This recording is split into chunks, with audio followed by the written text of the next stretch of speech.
Yusek, ang nakalagay po dun sa mga initial information, kailangan coordinated pa rin doon sa local Yes. government unit. So, Ah, paano po ang mangyayari doon? At saka gaano kalaki yung leeway na dapat ma-coordinate mo bago makapag-announce yung school na, oy, suspended na? Kasi parang ngayon ang pinoproblema natin, di ba, usually, Yusek, yung mga late announcement ng suspension, nandun na sa school yung mga estudyante, at saka sasabihin na walang pasok. mm-mm. Mm-mm.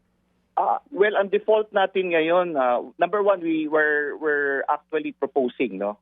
Yan po yung nabanggit din ng EDCOM na we are proposing through an executive order or through a resolution na talagang magkaroon ng power or authority yung mga local school heads natin, or mga school heads, or even at the local level, yung in coordination with the barangay, na magkaroon ng granular suspension o ma-honor po ito.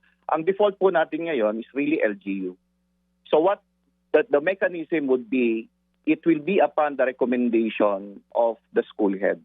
Ngayon, kung minsan may biglaan po, like for example, yung nabanggit ko kanina, Maricel, no, na magkaroon ng online threat, then the school head can readily, automatically declare a suspension sa eskwelahan niya. But of course, to be informed din yung local government, no? Kailangan ma-inform din.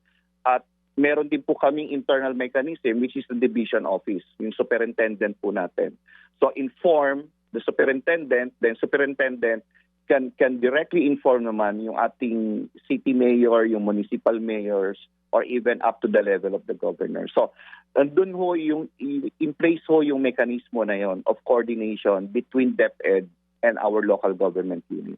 So sir, kailangan pa pala ng executive order. Ganun po ba? Kasi the last time na natanong namin si Yusek Claire Castro, ang sabi niya, there's no need for an EO kasi ang DepEd naman ang may hawak ang may mandate dito sa issue na to. So kailangan pa rin pala.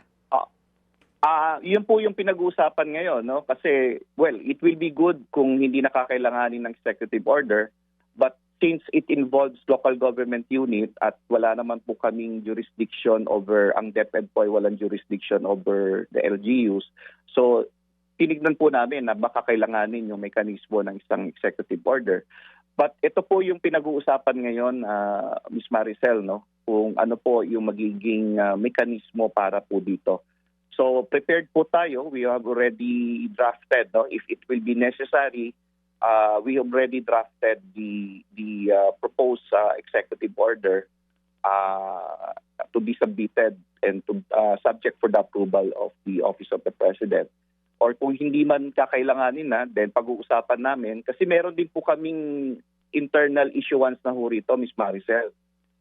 Malinaw po yung guidelines namin insofar as DepEd is concerned. But if it will involve LGUs, then we have to come up with a certain mechanism. It may be an executive order or it can be a joint circular. Marami hong instrumentality na pwedeng pag-usapan. Mga kapatid, patuloy po kayong tumutok sa 105.9 True FM para sa totoong balita, impormasyon, music and entertainment. Mag-subscribe sa aming YouTube channel at podcast at sundan nyo kami sa Facebook, Instagram, X at TikTok sa True Network PH. Bisitahin din po ang aming official website, truefm.ph.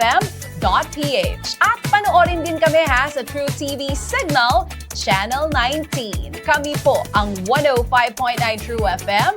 Laging true sa'yo, kapatid. Dito tayo sa totoo, tunay at tapat.